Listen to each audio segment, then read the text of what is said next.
What's going on, guys? It's Nick here, back with another video. It's already week 7, and while we can't be making all of our decisions with the playoffs in mind since we're still not even halfway through the fantasy regular season yet, it is something we should be keeping in mind when we're looking for trades. So I added the rest of season strength of schedule and the playoff strength of schedule to the website today. And so in this week's trade video, we're going to start to look at some players that maybe we should be targeting with that information. First up, we have Jayden Reed. Reed has been just awesome this season, hyperly efficient, catching nearly 80% of his targets. He has 4 touchdowns in 6 games, even playing with a backup quarterback for some of those weeks, and a backup quarterback that entering those games had not yet thrown for 100 yards in a start. So 2 things here.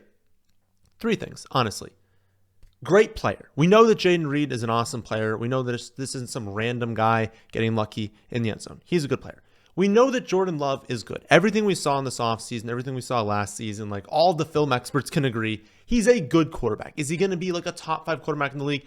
I don't know. That remains to be seen, but he's clearly a good quarterback. And the third one is scheme. This is a team that has a very good scheme, and you can see that come out in these Malik Willis starts. You have a quarterback that was unbelievably terrible before entering this system, and then he goes out there, and it's not like he was amazing, but he supported a decent offense, and they weren't that bad with him.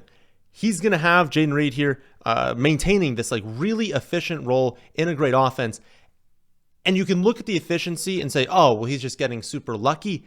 No, it's the combination of all 3 of these things. A great player, coach, quarterback, all coming together. This efficiency will drop from time to time, right? He's going to have a few games where he has his classic 6 to 8 targets, but he only catches 2 of them, right? That's going to happen a few times this season, but for the most part, he's going to remain really efficient. He's going to be great in fantasy. And among the 10 remaining games that the Packers have left, he has 4 top 4 matchups and 2 top 10 matchups in the fantasy semifinals and the finals. He also has 2 top 4 matchups over the next 3 weeks. So anyone looking for short-term help, absolutely going to help you there. He's my wide receiver 8 rest of season. And I feel like because of where people drafted him, it was in those mid-late rounds. Because of where people got him, and because he hasn't seen even a 10 target game yet, even a 9 target game yet, but he hasn't seen a 12, 13, 14 target game yet where people can be like, okay, being hyper targeted. I think some people will look at the box score, let's see the production, be like, okay, I'm getting a lot of production, but maybe he's getting lucky. And maybe, I drafted him kind of late. Maybe I can capitalize on selling high here. I don't think you're buying high into Jayden Reed. I think you're just buying a great player that's going to be really valuable, that has a great schedule and a great fantasy playoff schedule. I think honestly you could send over a wide receiver 2, maybe someone with roughly flex value, and that might be able to get a trade done. Again, always taking advantage of what is the other team weak at. Are they weaker at maybe the running back position? And so you can send them over a wide receiver 2 to replace Jayden Reed, but then also over a flex running back to help them at running back.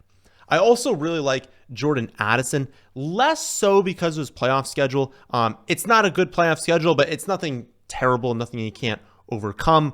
What's really appealing is the short-term schedule. I know a lot of you feel like you're kind of in win now mode, and so you want to go after someone who can spike for you in the short term, give you a little bit of breathing room, help you win a few games, because you feel like if you go 1-3 over the next month, you're cooked and you're not making it anywhere. Over the next 4 weeks, the matchups for this team are home versus the Lions, at the Rams, home versus the Colts, and at the Jaguars. The Vikings have 4 top 9 matchups for wide receivers in a row. And again, while the schedule gets more difficult after that, his toughest remaining game is against the Packers in the championship weekend.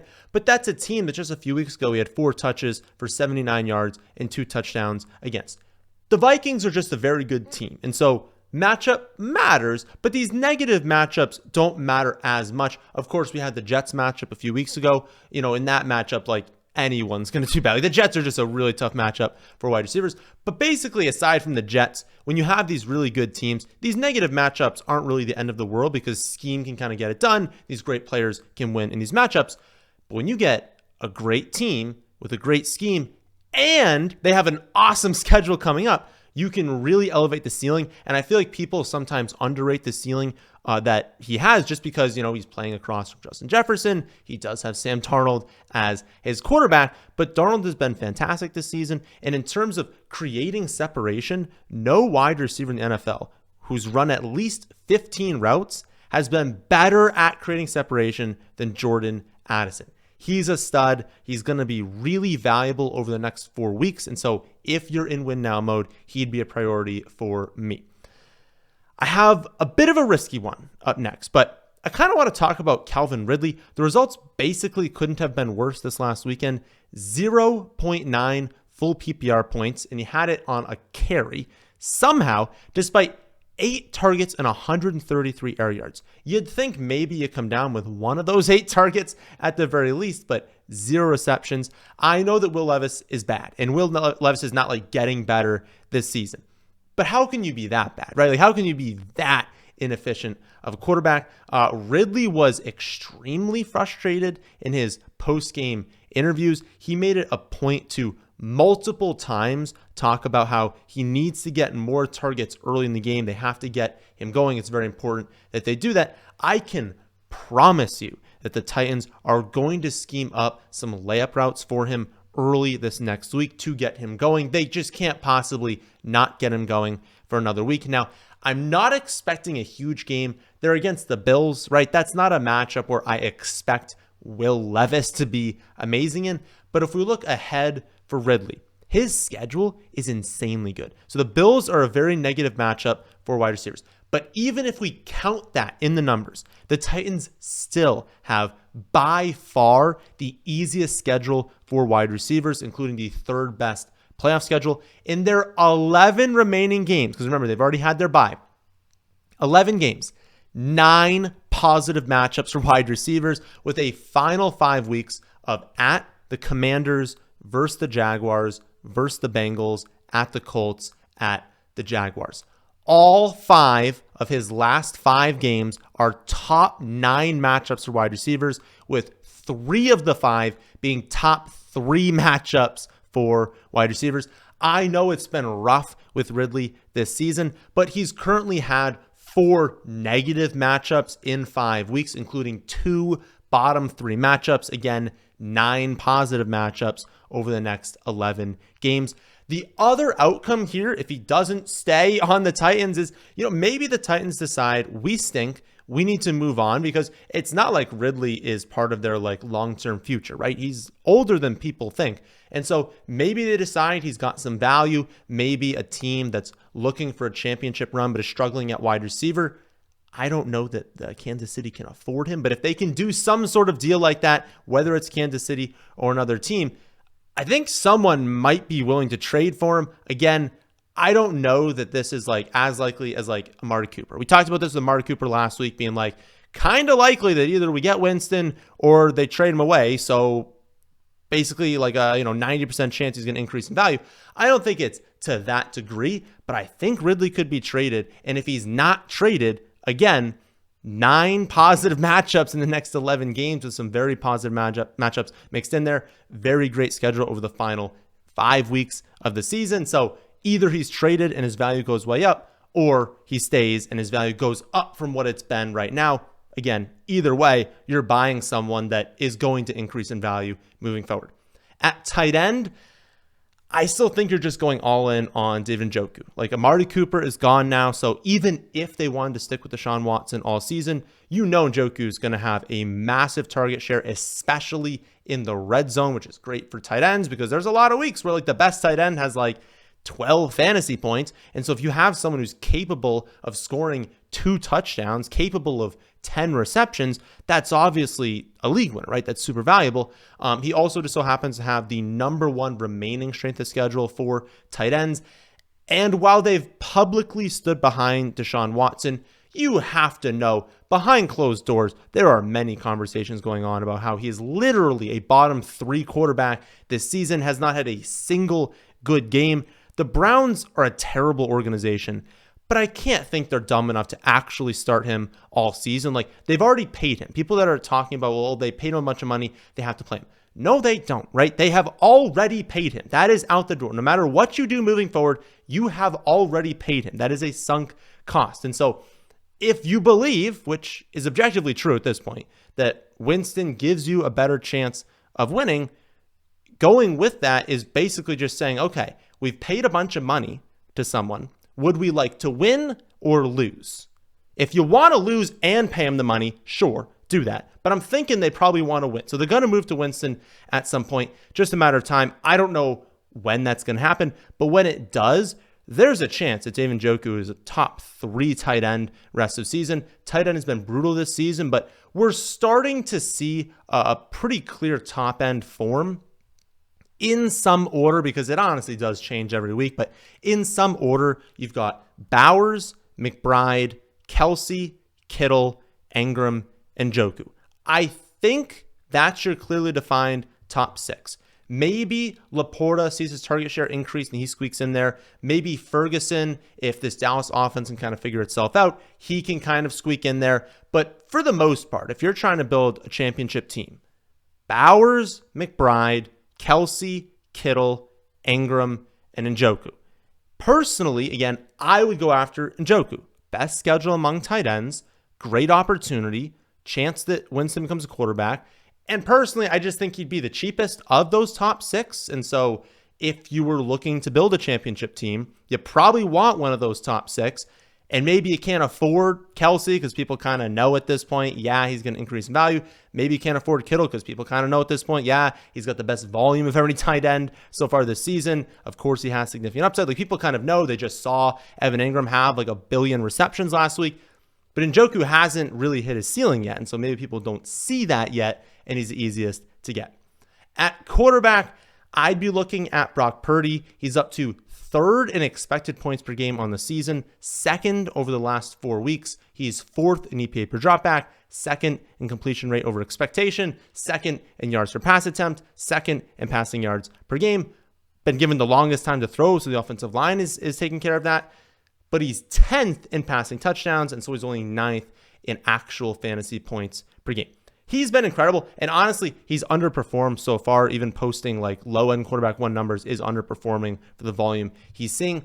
I've definitely been too hard on him at times, just pointing out that like he does lack ceiling, right? In a week-to-week basis, he is not a quarterback that is going to go out there and score 40.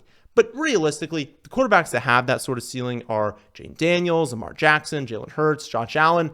Maybe you can throw in Joe Burrow because he can clearly throw for like 400 yards, 5 touchdowns. Maybe throw Kyler in there if he hits for 2 long rushing touchdowns. But for the most part, there are very few quarterbacks that actually have a 40-point ceiling. And so having what Brock is giving you, and he does that a little bit with his legs. It's not much, but he adds a little bit in.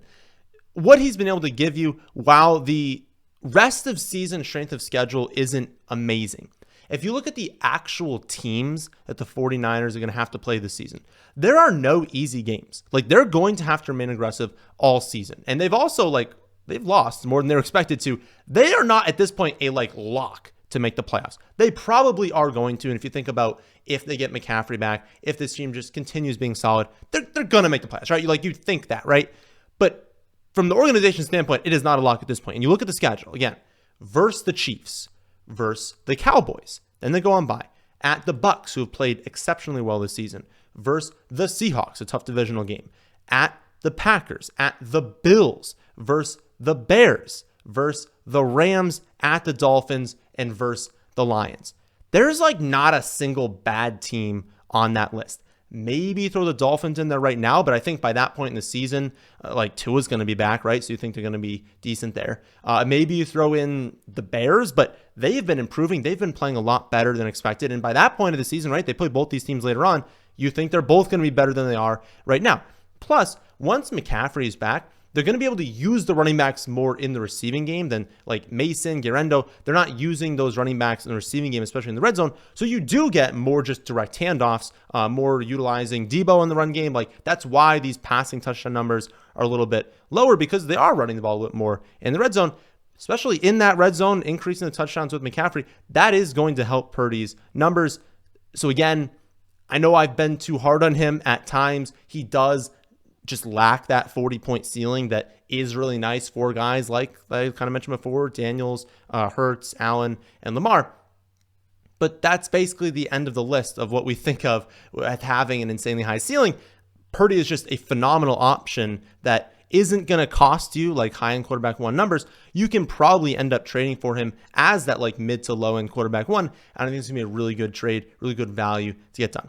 At running back, I don't really see anything this week. I think your best bet if you're looking to upgrade at running back is find a team that's crushing it at running back that got lucky in the draft, got lucky in free agency with injuries, but has potentially been decimated at another position, whether that is quarterback, wide receiver, tight end. It's most likely going to be wide receiver, but find someone that's decent at running back, not so decent at another spot, and just try and offer them a trade that helps out both teams, right? We're not trying to destroy someone in the trade market here.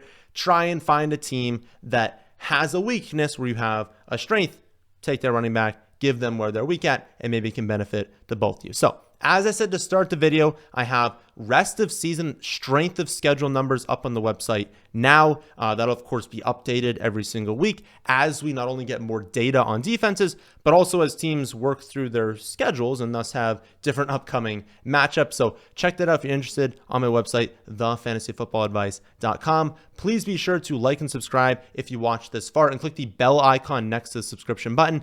Some of you have said that the videos don't always show up on your homepage. Well, if you click the bell icon, it's at least more likely to do that. So I'll catch you all in the rankings video tomorrow. That, my friends, is the end of this one, and thanks for watching.